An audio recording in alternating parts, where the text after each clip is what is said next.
There is a threshold in the deep ocean where the light completely dies. Beyond it, there is only the crush of the abyss. This is Urban Legends After Dark. Tonight, we present 3 chilling tales from the darkest depths of the ocean. Stories of what happens when humanity ventures too far into the lightless void. Turn off the lights, sit back, and prepare to descend. Our first story is titled, The Shape in the Dark. It started as a standard geological survey, or at least, that was the official designation on the mission manifest. Our vessel was the Nereus 4, a state-of-the-art deep submergence vehicle designed for maximum depth. It wasn't built for comfort. The interior was a claustrophobic sphere of reinforced titanium, barely large enough for 2 grown men to sit shoulder to shoulder. The walls were lined with life support scrubbers, battery readouts, and sonar displays. The only window to the outside world was a single, thick acrylic viewport, engineered to withstand the unimaginable forces of the Mariana Trench. I was the pilot. I had spent 15 years navigating submersibles for deep-sea oil platforms and research vessels. I knew the ocean. I respected its power, and I knew how quickly it could turn on you. If a seal failed at 30,000 feet, the implosion would be so catastrophic and instantaneous that your brain wouldn't even have time to process the pain. You would simply cease to exist. That was the reality of the job. You lived with it, or you stayed on the surface. Alongside me was Dr. Eris Thorne. Thorne was a brilliant, eccentric marine biologist who had spent his entire career obsessed with the Challenger Deep. He wasn't interested in the tectonic plates or the hydrothermal vents. Thorne was interested in biology, specifically the concept of deep-sea gigantism. He had this theory, a controversial one that got him laughed out of several academic conferences, that the trench wasn't just a geographical feature. He believed it was an isolated, perfectly preserved ecosystem, a sanctuary for things that time forgot, something ancient. Thorne had secured private funding for this dive under the guise of studying extremophiles near the thermal vents, but as we prepped for the descent, I could see a feverish anticipation in his eyes. He wasn't just looking for bacteria, he was looking for a ghost. The descent took 4 grueling hours. 4 hours of watching the vibrant blues of the epipelagic zone fade into the murky greens of the mesopelagic, and finally, into the impenetrable black of the bathopelagic. The external temperature gauge dropped steadily, finally hovering just above freezing.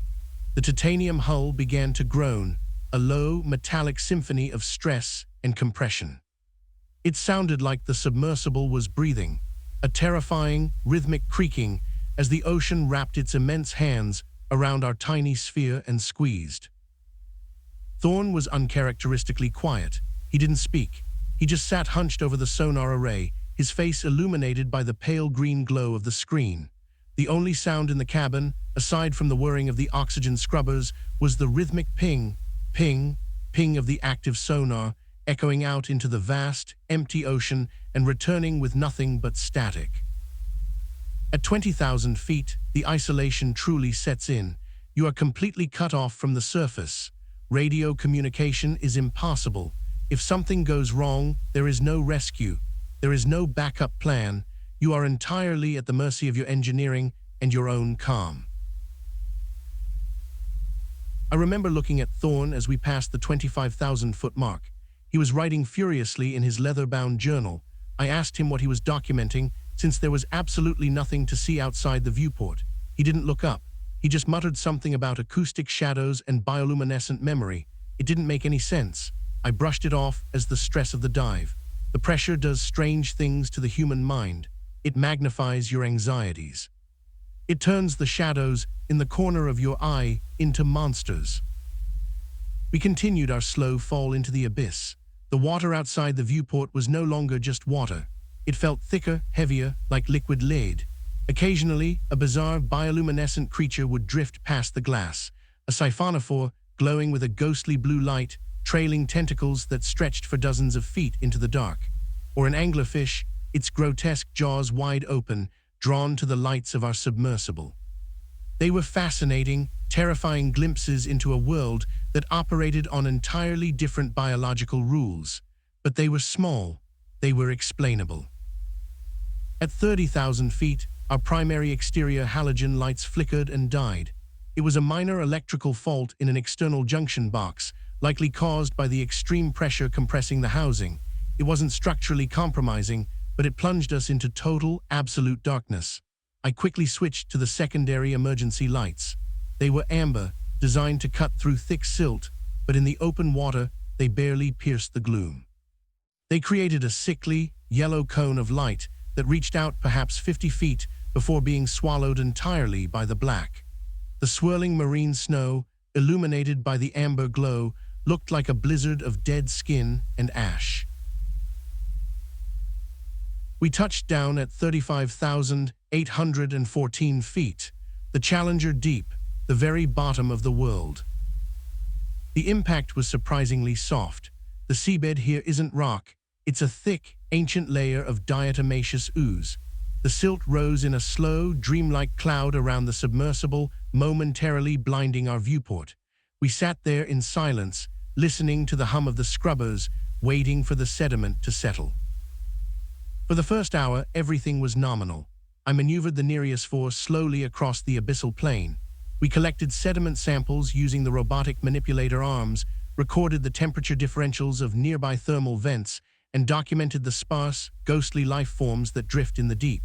We saw a few snailfish, their bodies entirely transparent, moving with a sluggish, ethereal grace. It was desolate, a true underwater desert. But Thorne was restless. He wasn't interested in the snailfish. He kept adjusting the sonar frequencies, scanning the surrounding darkness with a desperate intensity. "It should be here," he muttered, tapping the glass of the monitor. "The thermal gradients match. The nutrient density is correct. It should be here." I asked him what he was looking for, but he just shook his head. "You wouldn't believe me if I told you," he whispered. No one believed me. Then the sonar picked up an anomaly. It started as a faint return, just at the extreme edge of our maximum range. I tapped the screen, assuming it was a glitch. The abyssal plain was notoriously flat here, and the return was far too large to be a geographical feature we hadn't already mapped. "What is that?" Thorne whispered, his voice trembling slightly. He leaned closer to the screen, his breath fogging the glass. "Probably a false echo off a thermal thermocline," I replied, trying to keep my voice steady. But I knew it wasn't a thermocline. The return was solid. It was massive. Based on the acoustic shadow, whatever it was, it spanned the size of a commercial airliner. No biological entity could possibly be that large. The blue whale, the largest known animal on Earth, was barely 100 feet long. This contact was easily 5 times that size. And the most terrifying part, the contact was moving. It was slow, deliberate. It wasn't drifting with the deep ocean currents. It was actively propelling itself, circling our position at a distance of about 2 miles. "It's a thermal shadow," Thorne said, his eyes wide. "It's drawing heat from the vents. It's masking its biological signature." I tried to alter our heading, to point the amber emergency lights in the direction of the contact. I engaged the lateral thrusters, but the controls felt incredibly sluggish. The water itself felt thick, heavy, as if the viscosity of the ocean had suddenly increased. The Nereus 4 slowly rotated, the sickly yellow beams sweeping across the barren, gray silt. Nothing, the light revealed nothing but the endless expanse of the ocean floor. I looked back at the sonar. The massive contact had vanished. It hadn't faded away, and it hadn't swum off the edge of the screen. It had simply disappeared, instantly, as if a mountain had suddenly ceased to exist. "Where did it go?" I asked, my hands tightening on the control yoke. Thorne didn't answer. He was staring out the acrylic viewport, his face pressed against the thick glass. Then it started. A deep, low-frequency vibration rattled the hull. It wasn't a sound you could hear with your ears. It was a physical sensation, a subaudible rumble that bypassed the eardrums and vibrated directly in the bones of my skull. It felt like standing next to a massive jet engine, but without the noise, just the pure, kinetic force. The vibration grew stronger. The metal bulkheads groaned. The emergency amber lights flickered, casting long, horrific, dancing shadows across the cramped cabin. And then I saw it, just at the absolute edge of the light's reach, a silhouette. It was impossibly large, a dark, shifting shape moving through the black water with a terrifying, silent grace. It didn't swim like a fish or a whale. It undulated, its form shifting and folding in ways that made my eyes ache. It had no discernible anatomy, no eyes, no face, no fins, just impossible shifting geometry that defied the laws of biology.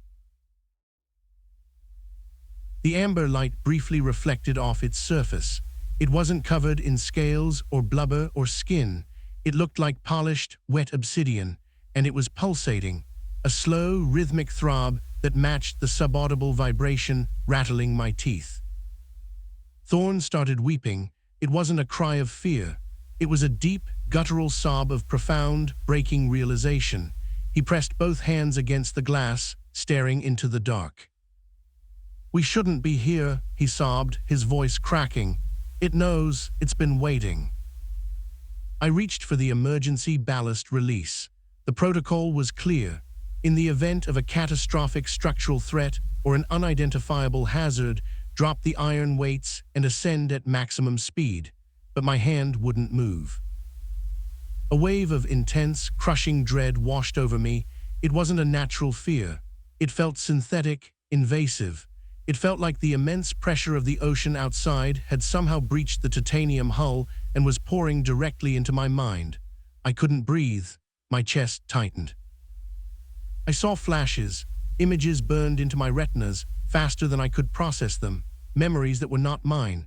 I saw ancient submerged cities constructed from black, non-Euclidean stone. I saw geometric structures spanning the abyssal plain, older than the continents themselves. I felt a cold, alien, calculating intellect pressing against my consciousness, vast and indifferent. It viewed us not as a threat nor as prey, but as a minor, insignificant curiosity. A speck of dust on a microscope slide. The shape outside the window shifted closer. It simply displaced the water, creating a pressure wave that violently rocked the submersible. And then, the hull began to creak. This was not the normal stress of depth. This was deliberate, a localized, immense pressure applied directly to the starboard hemisphere. Some invisible extension of that massive shape was testing the structural integrity of the titanium. It was probing us. The amber lights flickered wildly and died, plunging us into absolute darkness. Thorn was screaming now, a high-pitched, primal sound of pure terror. I could hear him tearing at his own face in the dark, muttering incomprehensible words in a language that didn't exist. The vibration in my skull reached an unbearable pitch. I felt blood trickling from my nose. With a final, desperate surge of adrenaline fighting through the paralyzing, alien dread, I slammed my fist down on the manual ballast release. The explosive bolts fired with a deafening, metallic crack. We shot upward. Freed from the thousands of pounds of iron weights, the Nereus 4 rocketed toward the surface, leaving the silt, the darkness, and the impossible shape behind. The ascent was brutal. The rapid change in pressure and the uncontrolled buoyancy violently shook the submersible. Alarms blared in the dark cabin, warning of excessive ascent rates, but I didn't care. I didn't try to slow us down. I didn't look out the window. I kept my eyes tightly shut, listening to Thorn's ragged, hyperventilating breaths and feeling the terrifying, low-frequency vibrations slowly begin to fade. The crushing dread slowly lifted from my mind, peeling away like a physical weight, replaced by the sheer, human terror of what had just happened. It took 2 hours to breach the surface. We hit the ocean waves with a violent splash. The bright, blinding sunlight pouring through the viewport felt painfully alien. We had survived. The recovery team pulled us from the hatch 30 minutes later. They asked what happened, why we had executed an emergency blowout and lost millions of dollars worth of equipment. I lied. I told them we hit a massive, unexpected thermal draft that destabilized our buoyancy control. I told them Thorn panicked in the dark when the lights failed. They believed me, or at least, the telemetry data was ambiguous enough that they couldn't prove otherwise, but they didn't see Thorn's notebook. In the days before he was quietly institutionalized, before his mind completely fractured into a million unrecoverable pieces, Thorn had covered every single page of his field journal in frantic, jagged charcoal drawings. They were drawings of the shape in the dark, drawings of the black, submerged cities, drawings of the impossible, non-Euclidean geometry that he had seen in his mind. I never went back to the ocean. I moved to the Midwest, as far away from the coast as I could get. I took a job driving trucks. But sometimes, when I'm driving alone at night, on a long, empty stretch of highway, and the world is dark and quiet, I close my eyes, and I can still feel it. I can still feel that low-frequency vibration in my teeth. I can still feel the crushing, impossible weight of the black water. And I know, with absolute, terrifying certainty, that whatever is down there at the bottom of the Mariana Trench, it isn't sleeping. It's waiting. Our second story tonight takes us to the frigid waters of the North Atlantic. It is titled, The Ghost Ship of the Barents Sea. The ocean is full of wrecks. Most of them are rusted hulks, slowly being digested by the salt and the sea life, but there are some wrecks that don't seem to die. I was working on a deep-sea salvage operation off the coast of Svalbard. We were contracted to locate a Russian nuclear submarine that went down in the late 1980s. It was a standard operation, heavily funded, highly secretive, and extremely dangerous due to the unpredictable weather and the sheer depth of the Barents Sea. We were using a remote-operated vehicle, an ROV, to scour the seabed at 12,000 feet. It was tedious work. Hours of staring at a grainy, black-and-white monitor, watching the rocky seabed slowly scroll past. It was the third week of the expedition when the ROV's sonar picked up a massive metallic structure. It wasn't the submarine we were looking for. The acoustic signature was entirely wrong. It was too large, too boxy. We piloted the ROV closer, fighting the strong, freezing undercurrents. As the ROV's headlights cut through the gloom, the structure began to take shape. It was a ship, but it wasn't a modern vessel. It was an early 20th century dreadnought, a massive, armored battleship sitting perfectly upright on the ocean floor. It was in pristine condition. There was no rust, no barnacles, no algae. The steel hull was completely clean, as if it had sunk only yesterday. But the most unsettling detail was the name painted on the bow. It was written in Cyrillic, but our onboard historian translated it immediately. It read, "The Tsar's Vengeance." The problem was, the Tsar's Vengeance had never existed. There were no records of it in any naval archive, Russian or otherwise. It was a phantom ship, a piece of history that had been entirely erased. Our captain ordered us to maneuver the ROV around the ship, looking for a way inside. The ship was massive, bristling with heavy artillery cannons that pointed silently into the dark water. As we brought the ROV closer to the main deck, the camera feed started to glitch. Static rippled across the screen. The telemetry data began feeding us impossible numbers. The ambient temperature around the ship wasn't freezing, it was boiling. The water was actively superheating, creating massive thermal plumes that distorted the camera's vision. "What's generating that much heat?" the captain demanded, staring at the thermal readouts. "Is there an active reactor on board?" "Sir," the ROV pilot said, his voice tight, "look at the deck." Through the swirling, superheated water, we could see figures, dozens of them, standing perfectly still on the main deck of the sunken dreadnought. They were wearing thick, early 20th century naval uniforms. They weren't floating. They were standing on the steel deck, anchored in place despite the 12,000 feet of crushing pressure. And then, one by one, they all turned their heads. They looked directly at the ROV's camera. Their faces were completely blank, no eyes, no mouths, just smooth, pale skin stretched tightly over their skulls. A sudden, deafening screech erupted from the ROV's audio feed. It sounded like tearing metal mixed with human screams. The captain yelled to pull the ROV back, to cut the umbilical cable if necessary. But it was too late. The ROV's camera feed showed the faceless sailors moving. They didn't walk. They simply slid across the deck, moving with impossible speed toward the camera. The last thing we saw before the feed cut to static was a massive, gloved hand reaching out and covering the lens. We hauled the umbilical cable back to the surface. It took 2 hours. When the end of the cable breached the water, the ROV was gone. The thick, steel-reinforced cable hadn't snapped. It looked as though it had been cleanly severed, melted through by an intense, focused heat. We left the area immediately. We abandoned the search for the submarine and returned to port. We filed a report claiming a catastrophic mechanical failure with the ROV. The company accepted the loss, and the expedition was swept under the rug. But I know what I saw on that monitor. I know that there are things at the bottom of the ocean that do not belong to our world or our history, things that operate on rules we cannot begin to comprehend.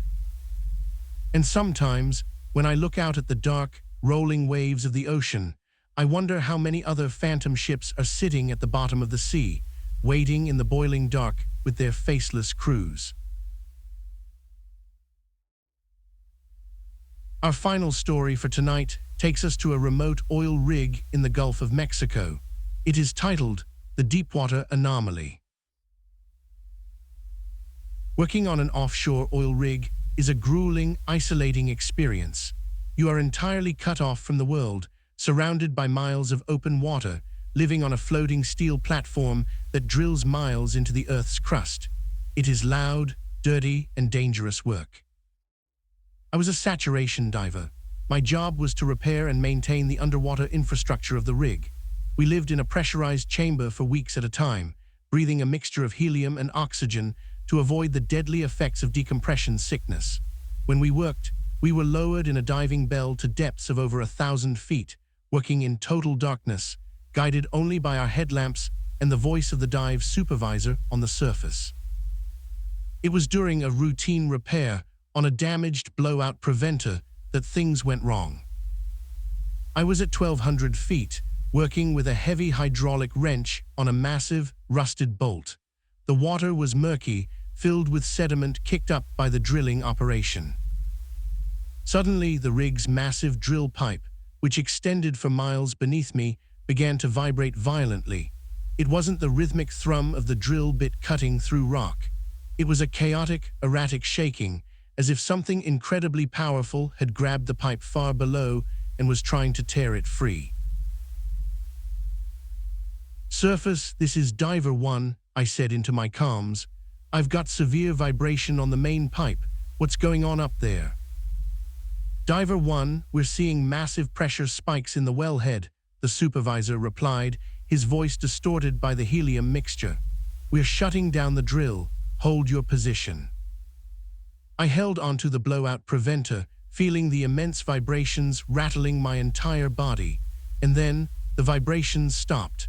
The water grew eerily still. "Surface, the vibration has ceased," I reported. There was a long pause on the radio. Then, the supervisor's voice came back, sounding panicked. "Diver 1, get back to the bell immediately. We have a massive sonar return rising rapidly from the wellhead." "What is it?" I asked, clipping my tools to my harness. "We don't know. It's huge. It's coming up the pipe. Get out of there now."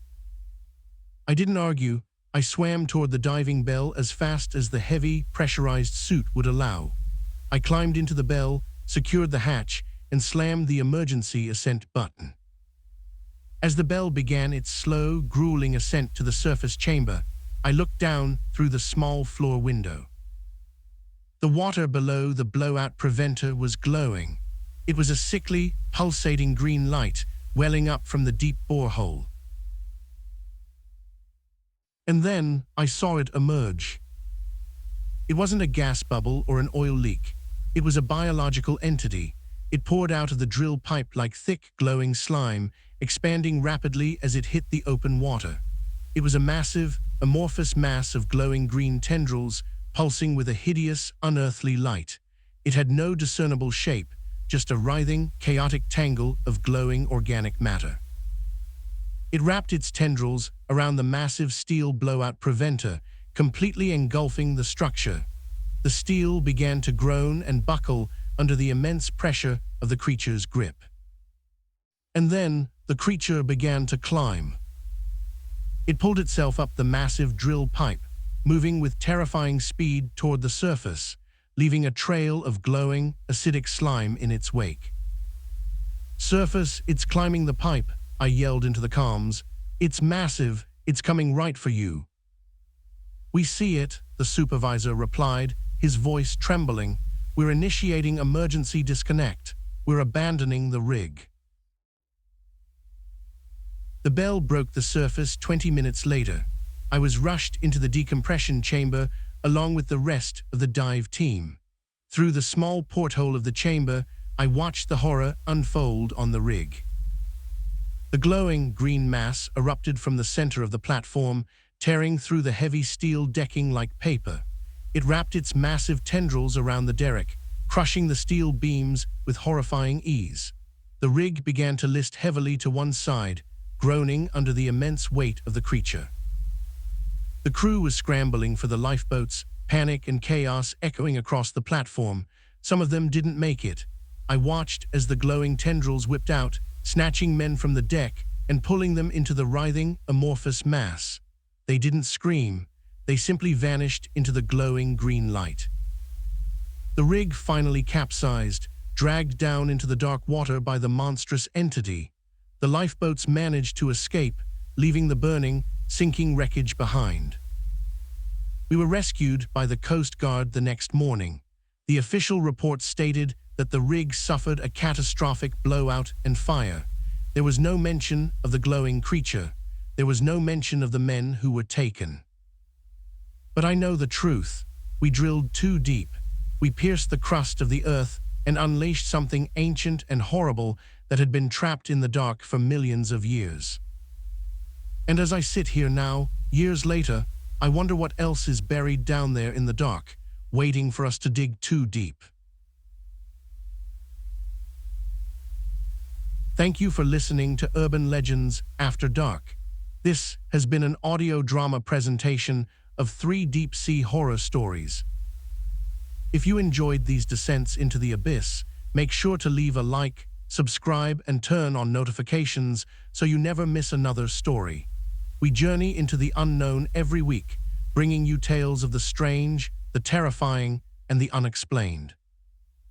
Until next time, stay out of the dark.